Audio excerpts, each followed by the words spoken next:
ஓம் சாய்ராம்.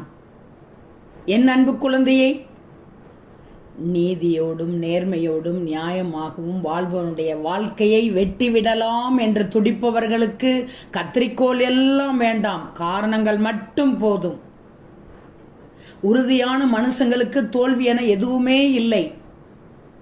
நீங்கள் போகும் பாதையில் கற்றுக்கொள்ள பாடங்கள் மட்டும்தான் உள்ளன. நீதி நேர்மை நியாயமாக வாழ்பவன் எப்படி இருப்பான் என்றால், தீதும் நன்று பிறர் தரா வாரா என்பதை முழுமையாக அறிந்து விடுகிறான்.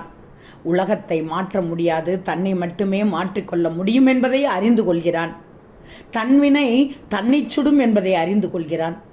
நேரம் யாருக்காகவும் நிற்காது என்பதை கூட அறிந்து கொள்கிறான். நோயற்ற வாழ்வே குறைவற்ற செல்வம் என்பதை அறிகிறான். கண்ணியமான கட்டுப்பாடு நிறைந்த வாழ்வை அறிகிறான். வெட்டி பேச்சு கூட்டத்தை விட்டு விலக அறிகிறான். நேர்மையாக சம்பாதித்து நிம்மதியாக வாழ அறிகிறான். பிள்ளைகளுக்கு பொருள் சேர்த்து வைத்து சோம்பேறி ஆக்காமல் கல்வியோடு நல்ல குணங்களையும் வளர்த்து சுயமாக நிற்க கற்றுத் தருகிறான். தேவையானவர்களுக்கு தேவையானவற்றை கேட்காமலே கொடுக்கும் மனம் கொண்டிருப்பவன்.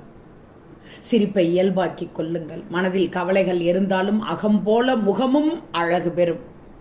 ஆடம்பரம் என்பது வெறும் போலியான வறுமை, மனநிறைவு என்பது வற்றாத செல்வம். நீங்கள் தாமதமாக கற்றுக்கொண்டதை உங்கள் குழந்தைகளுக்கு ஆரம்பத்திலேயே கற்றுக் கொடுங்கள். இப்படித்தான் நீதி நேர்மை நியாயமாக வாழ்பவன் இப்படி இருப்பான். அதுபோல்தான் என் பிள்ளையான நீதி நேர்மை நியாயமாக வாழ்பவர்கள். அப்படிப்பட்ட என் பிள்ளை எப்படி வாழ வேண்டும் என்பதையும் சொல்லிவிட்டேன். இனி கேட்பதும் கேட்காதும் முன்விருப்பம் என்று சொல்ல மாட்டேன். என் பிள்ளை, நீ கேட்டுத்தான் ஆவாய். என் அறிவுரைப்படி நடப்பதால் உன் வாழ்க்கை உச்சக்கட்டத்திற்கு செல்லும் தங்கமே. நான் சொல்வதை கேட்கும் என் பிள்ளையே, உனக்கு நிச்சயமாக நல்லது நடக்கும். ஓம் சாய்ராம்.